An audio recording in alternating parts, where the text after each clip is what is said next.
Näide praegu siin alles hiljutisest ajast, kuu aega tagasi. Minu õel on 2 väikest last, 5 ja 2. 5 tulid tuulerõuged. Noh, tulevad, mis siis? Emme Lisil väga paha aeg, sest tööl on hirmus kiire, aga siis see tähendab, et väike poiss jääb ka haigeks. Ja noh, veel ei ole, aga kohe jääb ja siis sa istud ja ootad, et esimest korda elus me kõik nagu terve perega olime, et on punne, on palavikku, ei ole, ikka veel ei ole, kus nad on? Ja siis see emme võiks ennast haigeks muretseda, et aga mis ma nüüd teen, kui? Äkki just see kõige kiirem nädal satub sellele ajale, kui vot nüüd tal on kõige halvem. Ta ei saa seda muuta. Kui see nii läheb, siis tegeleme päeva kaupa, hetke kaupa. Ja enamasti meie kujutame oma elu ette sellise sirgjoonena ja nagu me kõik teame, see niimoodi ei lähe. Sest on tõuse, on mõõnasid, on vihma, on raskust ja teate, ma võin teile garanteerida, eestlased on sellised armsad inimesed. Meile väga meeldib muretseda.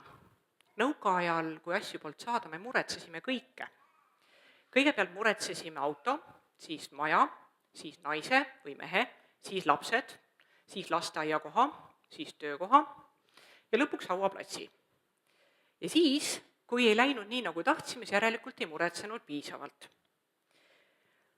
Aga tegelikult, kui sina jääd oma pähe ketrama kõiki neid asju, aga mis siis saab, kui? Küsi enda käest, kas see on minu kontrolli all? Kas mina saan seda muuta? Kui mina muretsen, ma räägin endaga asjadest, mida mina muuta ei saa. Kui ma palvetan, ma räägin Jumalaga asjadest, mida tema saab muuta. See, mis ei ole minu kontrolli all, allub tema kontrollile endiselt. Ega ta ei vasta alati nii, nagu mina tahan. Teate, ma võiks teile siin pool tundide rääkida lugusid kõigist neist asjadest, kus Jumal mulle vastas ei. Ei, see siis mulle ei meeldinud, aga nüüd ma olen väga tänulik. Kõik mingid ala teismelise ja armumised ja mis iganes on ju sellised tüüpilised teemad. Praegu ma vaatan neid kutte, kellesse mina kunagi armunud olin, tule taevas appi, kui meil oleks omavahel midagi olnud. Täiesti kardinaalselt erinevad inimesed, aitäh, et sa ei ütlesid. Järgmine slaid. Inimeste ootused või minu ressursid. Ma usun, et te olete paljud kuulnud neid lauseid, et aga sa ju oled nii tubli, aga sul tuleb ju nii hästi välja. Aga sa tegid need asjad ära, no mis see üks asi siia juurde veel on ju. Või nüüd on levinud need terminid, et tubli tüdruku sündroom. Need ülikorralikud, ülipüüdlikud, perfektsionistid, tüdrukud koolis, kes on läbiviielised ja samas iseendaga nii kimpus, et ei julge teistega rääkida, kogu aeg tunnevad, et nad ei ole ikka veel piisavalt head. Ma mäletan, minu esimesel tööpäeval koolipsühholoogina tuli mu kabinetti üks 9. klassi tüdruk. Nii kui ta maha istus, kukkus lahinal nutma ja ütles, et tema tunneb, et tema rohkem ei jaksa, ta ei kõlba mitte kusagile. Mis siis välja tuli, ta oli täiesti läbiviieline ja oli just käinud 10 kooli sisseastumiskatsetel. Ja ma arvan, et ta sai vist 8 neist sisse. Aga ta ise tundis, et ta ei kõlba mitte kusagile. Või siis teine asi, millest on räägitud, vanema õe sündroom. Mina olen ka vanem õde. Ma väga palju aastaid oma elust kulutasin selle peale, et ma ei suutnud usaldada teisi enda ümber. Sest mul oli kogu aeg see tunne, et mina olen see vanem õde, kes peab teiste eest vastutama, see tähendab, et teised on titad, nad ei saa hakkama ja mina ei tohi oma ema muredega koormata, teda on teistele vaja, mina saan ise hakkama. Vaadake, mitte keegi ei ole mulle niimoodi ütelnud. Mu isa ja ema ei ole mulle kunagi ütelnud, et kuule, sina mine tee ise. Nad olid minu jaoks alati olemas. Aga mina kui vanem õde võtsin enda peale liiga palju vastutust. Ja siis, kui teised näevad, et sa teed enda eest kõik ära, nad hakkavad seda ootama. Ja siis sa avastad, et kust nüüd tekkis minu elutuppa niisugune mingi äpumees või kuidas mu lapsed millegagi hakkama ei saa. Kuidas siis mitte läbi põleda?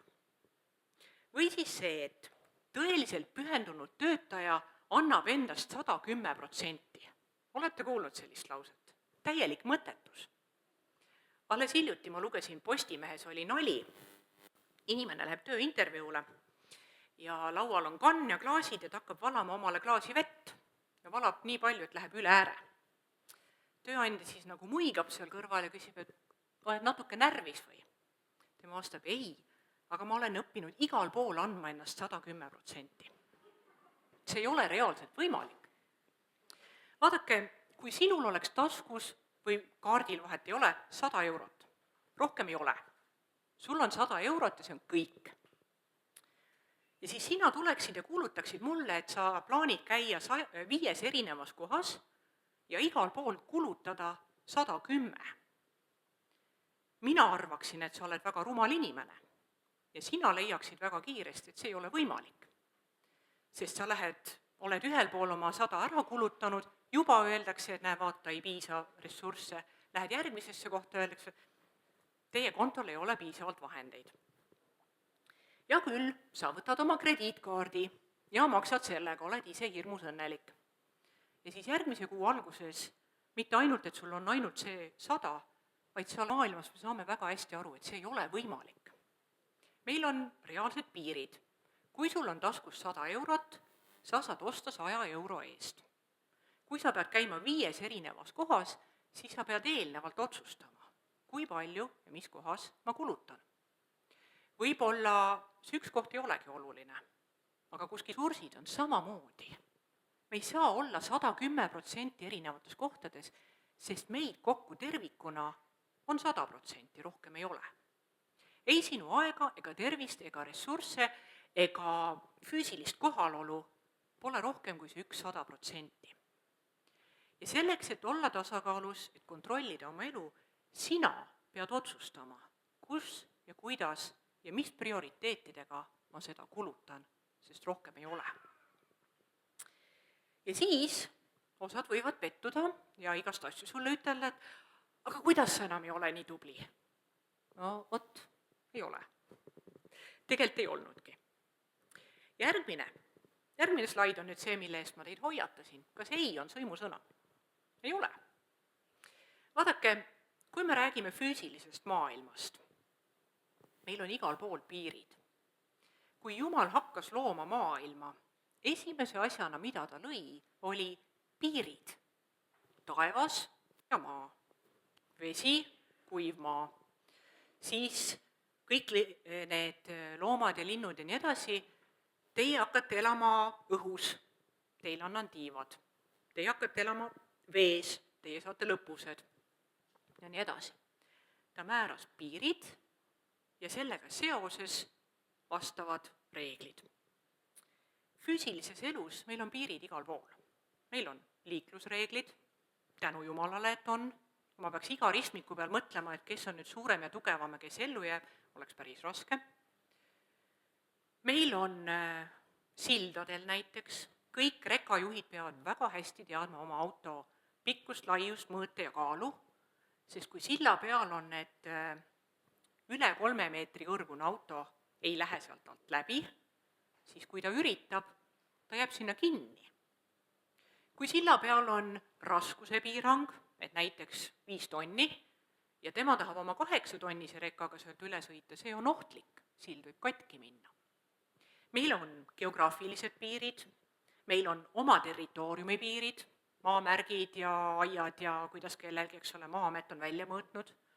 Iga kord kohe, kui ei ole selget piirid, tuleb naabritega jama, varem või hiljem, et kas mätas on nüüd minu pool kraavi või sinu pool kraavi ja kumma õigus see kraav on ja nii edasi. Meil on oma füüsilise keha piirid. Mina füüsiliselt reaalselt saan olla ainult ühes kohas korraga. See on fakt. Mul on 24 tundi ööpäevas ja sellest 1/3 ma pean olema siruli voodis ja magama. Misuke raiskamine, eks? Meil on vaja pidevalt, regulaarselt süüa. Ma mõnikord väga sooviks, et ma saaks näiteks jõulude ajal ette süüa 2 kuuks. Ei saa. Meil on, isegi kui sina oled, inimeste võimed on erinevad, mõned on hirmus head, need nii-öelda multitaskijad, eks ole. Tal on mingi siin kõrvas on üks koosolek, siin kõrvas on teine koosolek, samal ajal ta teeb meile ja nii edasi. aga reaalselt kohal ta pole siis üheski neist, tegelikult. Siis su aju lihtsalt hüppab ühelt ekraanilt teisele, aga tegelikult sa teed ikka ühte asja korraga. Meil on piirid ka selles mõttes, et taluvuse piirid.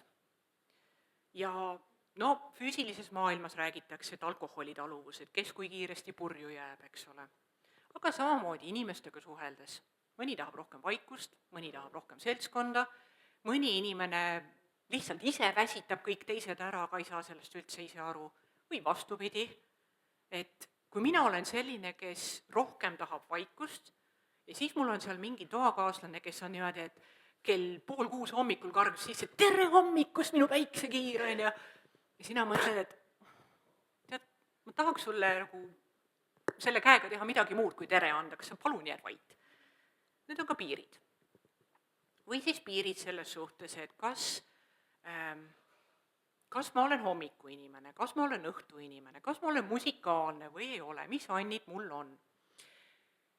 Ei ole sõimusõna, vaid kui me seda kasutame regulaarselt, siis me järgime piibli printsiipi, et minu jah on jah ja minu ei on ei.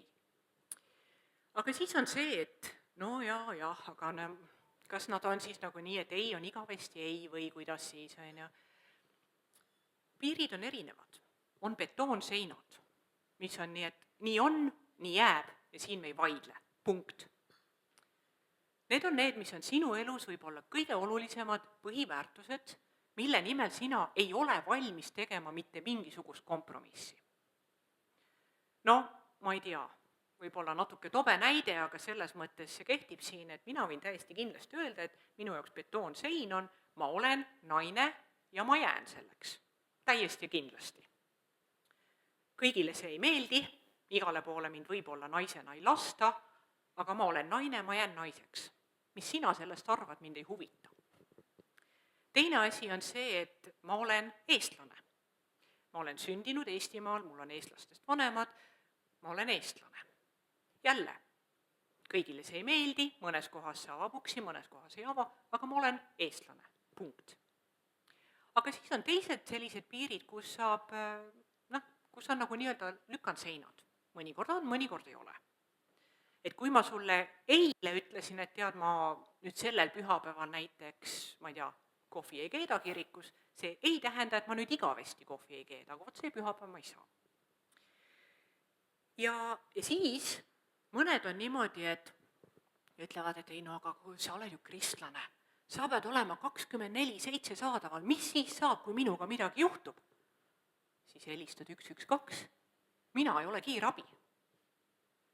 Minu Bosnia prouad vihastasid minu peale väga, kui ma hakkasin neile ütlema, et peale kella 9 õhtul ma ei võta te kõnesid enam vastu. Ja öösel minu telefon läheb välja. Mul on äratuskellaks nuppudega Nokia, sest selle saab välja lülitada. Seda smart-telefoni ei saa.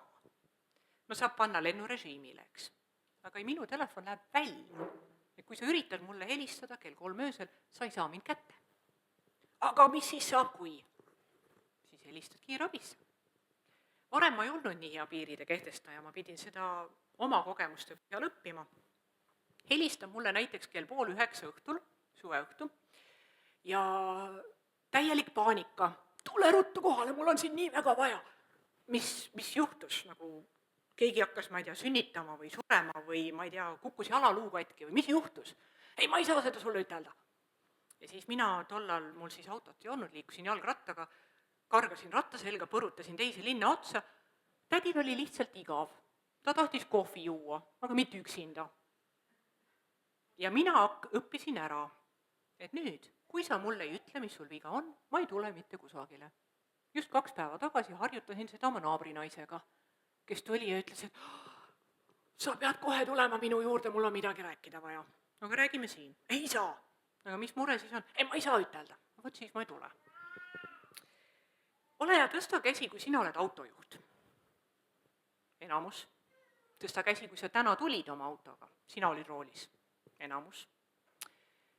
Kui mitu korda sa täna siia tulles kasutasid oma piduripedaali? Üle 10, siis tõsta käsi. Ei tea. Me ei loe seda kokku, on ju, see on nii automaatne. Kas oled kunagi selle peale mõtelnud, miks on niimoodi, et autos on üks gaasipedaal, aga sul on piduripedaal, mis on iga ratta küljes oma klotsiga ja sul on käsipidur. Miks see oluline on? Mis juhtub, kui sinu autol ei ole pidureid? Sa ei tohi sellega sõita. Mis juhtub, kui sa oled linnaliikluses, aga sõidad nagu sirgel maanteel? Loodetavasti politsei võtab sind kinni, enne kui sa kellegi ära tapad niimoodi sõites. Teisest küljest, kui sa oled sirgel maanteel ja sõidad nii, nagu sul oleks käsipidur ikka peal, siis loodetavasti ka keegi peab sind kinni ja kõrvaldab sind liiklusest. Autos on gaas ja pidur. Meie eludes on jah ja ei. Ja vaadake, huvitav on see, et enamus liiklusõnnetusi ei juhtu sellepärast, et liiga palju pidurdati. Mõnikord see taga on äkkpidurdused ja libedad ja nii edasi, eks. Enamus õnnetusi on sellepärast, et mindi liiga kiiresti. Ja meie eludes on samamoodi. Kui mina ütlen ei, siis ma pidurdan. Kui ma ütlen jah, ma annan gaasi. Nii lihtne ongi. Ja kui sina solvud selle peale, et ma ütlen ei, mul on väga kahju, aga ma ikkagi ütlen ei. Ja siis, kui sa mõtled, et aga kus või kuidas ma siis nüüd otsustan, et mida ma valin, kas ma ütlen jah või ei, siis autoga sõitmine on selles mõttes väga hea näide, et see sõltub olukorrast. Kui sa oled Tallinna kesklinnas kuskil tipptunni ummikus, sa tõenäoliselt sõidad väga aeglaselt, kasutad oma pidurit väga palju ja liigud hästi ettevaatlikult või kui sul on teetakistused.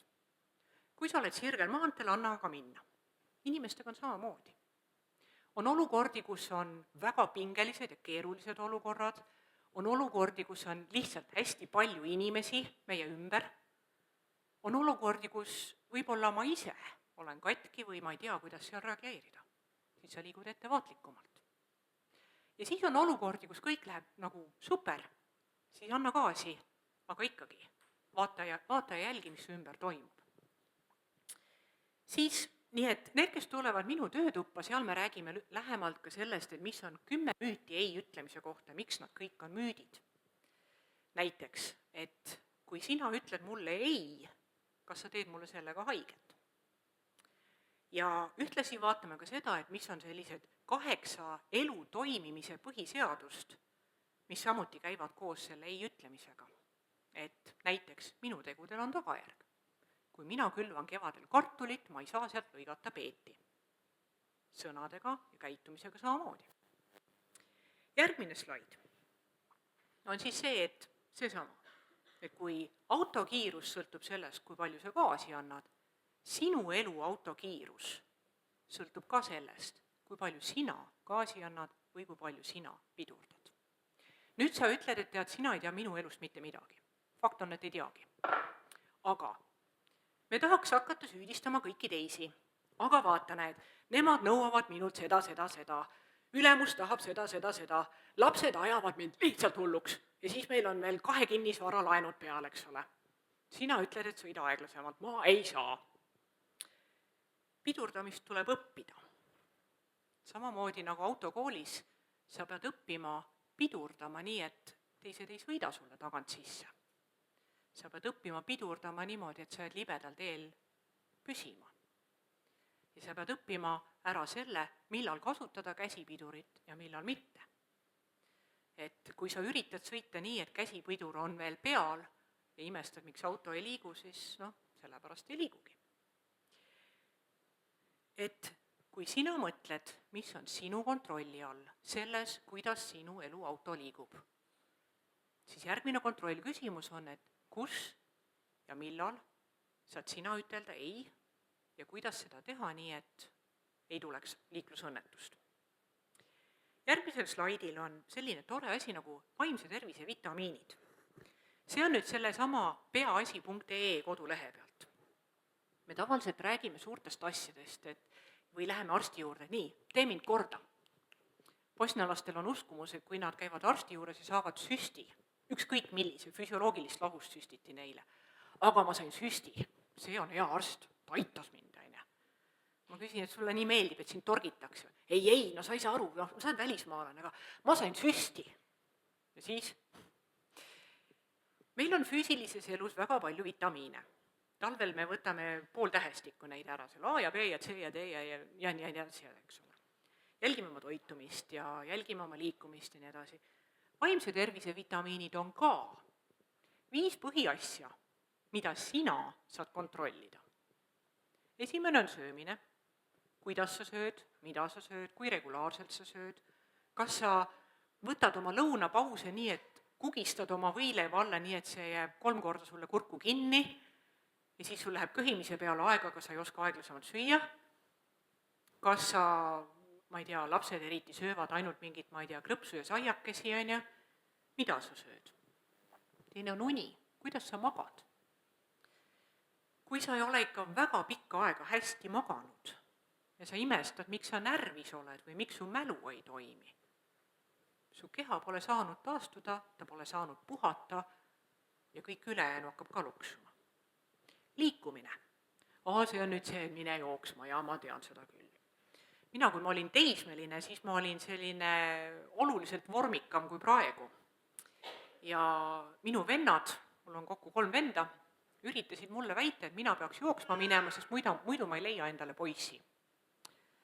Ja mõnes kohas oli mul see ei-ütlemine juba siis väga selge, alati ei olnud. Aga seal ma panin kohe vastu, et tead, kui ma selle poisile ei meeldi sükesena, nagu ma olen, mul pole teda vajagi. Ei läinud jooksma. Aga mõte on liikumise puhul see, et ei pea kõik jooksma. Mu põhikooli pinginaaber oli maratoni jooksja. Meie kehalised tunnid olid alati niimoodi, et tema oli kaugel ees ja võitis ja mina olin kaugel taga ja olin viimane. Aga sul on vaja leida mingisugune liikumisviis, mis sind aitab. Juba sellepärast, et kui sa liigud, siis veri käib rohkem ringi, toitained käivad rohkem ringi, hapnikku jõuab rohkem pähe ja nii edasi, selge ei jää kangeks, on ju. Ma usun, et paljud teist on seal vaielnud näiteks oma, ma ei tea, vanematest, pensionäridest vanematega näiteks. Isa on terve päeva olnud siruli voodis ja vaadanud telekast jalgpalli ja sööb, seal mul on kael nii kange, nagu põlved hästi ei liigu ja nagu, ma ei tea, peaga valutab, eks. Ise ta on terve päev istunud sellises asendis seal, hakkabki valutama, muidugi. Või kui sina lähed seal, ma ei tea, koduuksest tööle autoga ja töölt koju autoga ja nii edasi, ja siis sa imestad, et nagu energiat ei ole, üks vitamiin on puudu. Järgmine on head tunded. Eestlased ütlevad, mis tunded? Asi tuleb ära teha, keda huvitab, kuidas ma tunnen ennast. Ja siin ei ole mõte selles, et nüüd sa pead olema selline, et kõik on super, kõik on hästi, päike paistab, on ju. Kui sa kogu aeg otse päikesesse vaatad, siis sa jääd pimedaks. Autojuht teab väga hästi seda, et kui sa sõidad otse päikesesse, see on väga ohtlik, sest sa ei näe mitte midagi. Elus on varjud ja valgused, kõike seda on vaja. Elus on ka head ja halvad tunded, aga kuidas tekitada omale rohkem häid tundeid? Ja selle kohta on palju materjali, aga need on väga lihtsad nipid, näiteks teadlikult sügavamalt hingamine ja selle käigus sa tunned, et mul juba hakkas natuke parem. Või siis on sellised nii-öelda kohaloluharjutused, et pane silmad kinni ja näiteks tunneta, kuidas sa tunned praegu seda tooli oma selja taga ja mis lõhnasid sa tunned või teed silmad lahti, mida sa siin ruumis näed. Väiksed asjad, mis sõltuvad ainult sinust. Igal ajahetkel sina otsustad, kas su silmad on lahti või kinni.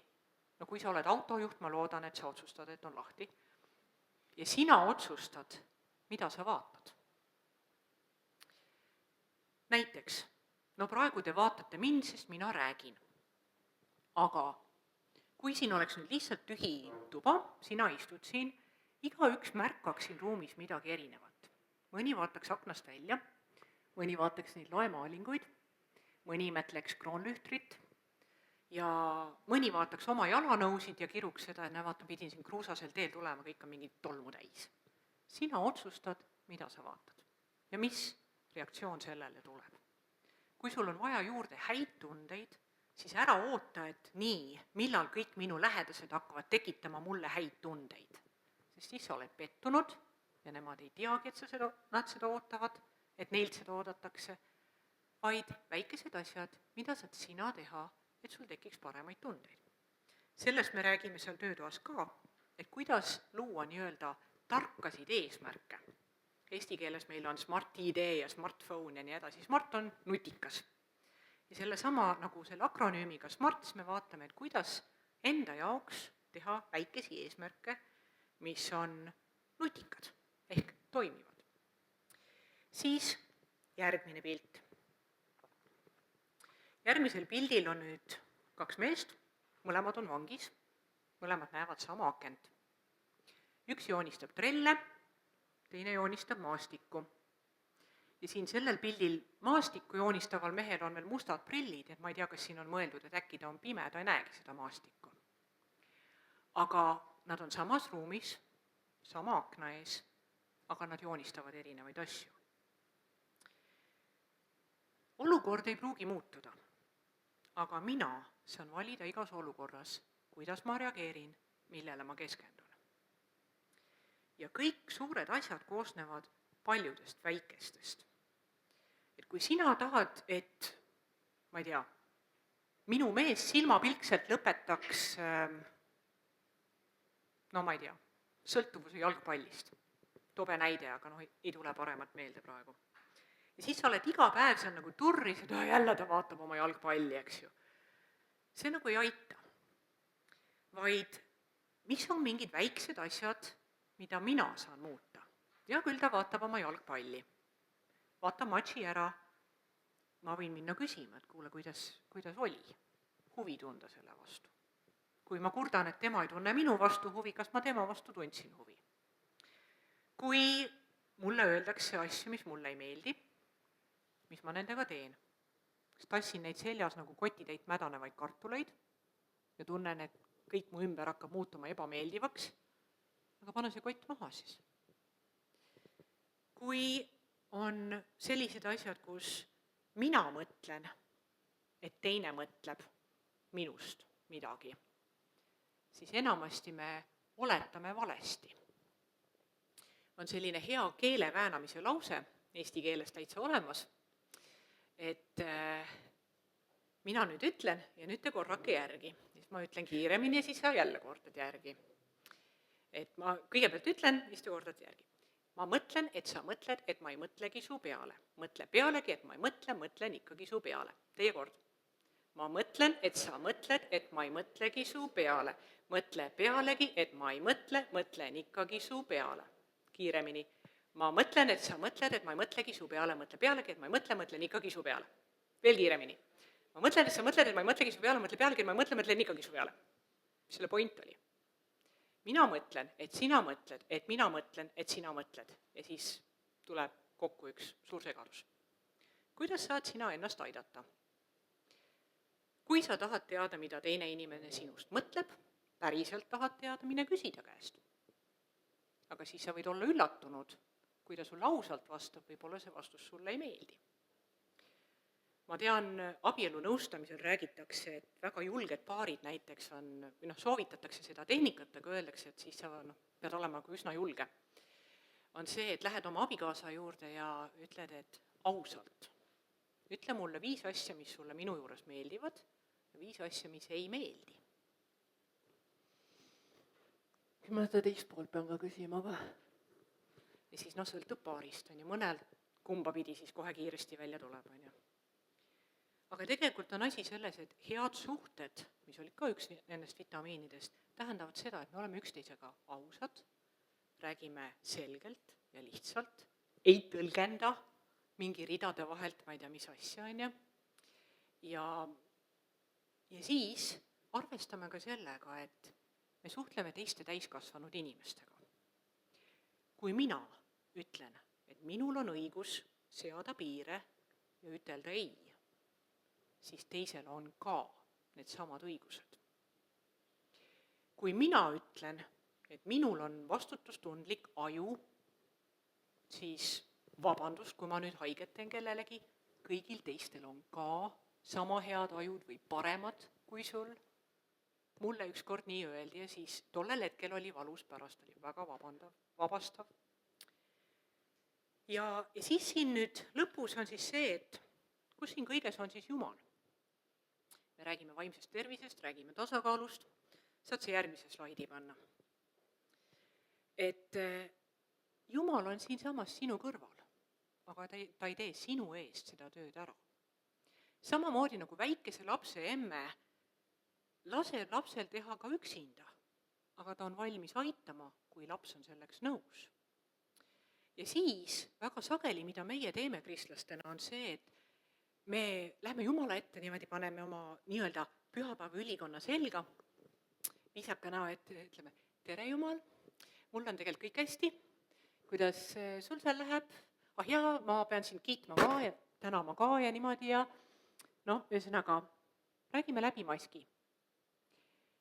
Ja sel juhul imestame, aga miks Jumal mind ei aita? Kui sa lähed arsti juurde, tänapäeval on see suur teema, on ju, et arsti järjekorrad on megapikad ja sa oled 3 kuud oodanud seal oma mingit, ma ei tea, spetsarsti aega, lähed ta juurde kabinetti, lõpuks saad kohale. Nii, tervist, mis te mure on? Ei, mul ei ole muret. Aga miks sa tulid siia siis? No ma tulin vaatama, kuidas te elate. No okei, mina elan hästi, aga tegelikult mul on päris kiire, et kas ma saan sind kuidagi aidata või mitte. Ja kui me lähme Jumala juurde samamoodi, ta ei saa meid aidata. Ta saab, aga ta ei tee seda vastu meie tahtmist. Et siin on jälle nüüd see, me tuleme tagasi selle juurde, et tasakaal on peaasi. Mina pean lubama Jumalal ennast aidata, sest Jumal on nii gentleman, et ta vägisi seda abi mulle pähe ei määri. Kui mina ei ole Jumala ees aus, ta ei saa mu hingehaavu ravida. Kui mina tulen võltslausetega ja kui sa mõtled, sa armastad oma last ja sinu laps tuleks sinu juurde ja vuristaks sulle ette sellist pensionimüüjate seda mingisugust teksti, on ju, sa tõenäoliselt üdineksid sellest ära, sa tahaks kuulda, kuidas tal endal päriselt läheb. Eks? Jumal ka tahab kuulda, kuidas sul päriselt läheb. Ja tal on aega, et sind kuulata. Me joonistame koos elu tasakaaluratta ja vaatame, kuidas see meil veereb siis. Räägime ei-ütlemise müütidest ja elu toimimise seadustest. Harjutame tarkade eesmärkide püstitamist. Uurime Jumalaga suhtlemise takistusi ja siis vaatame, kuidas aeg läheb, äkki midagi on veel. Nüüd mul on siin 3 minutit veel aega, kui kellelgi on praegu mingeid küsimusi, siis äkki ma jõuan vastata. Ehmatasin teid ära, rääkisin sõnatuks. Kui ei ole, siis mina ütlen teile omalt poolt aitäh ja need oma slaidid ja muud materjalid ma pärast saadan esinejatele, nii et siis nüüd ma soovin teile mõnusat kohvipausi.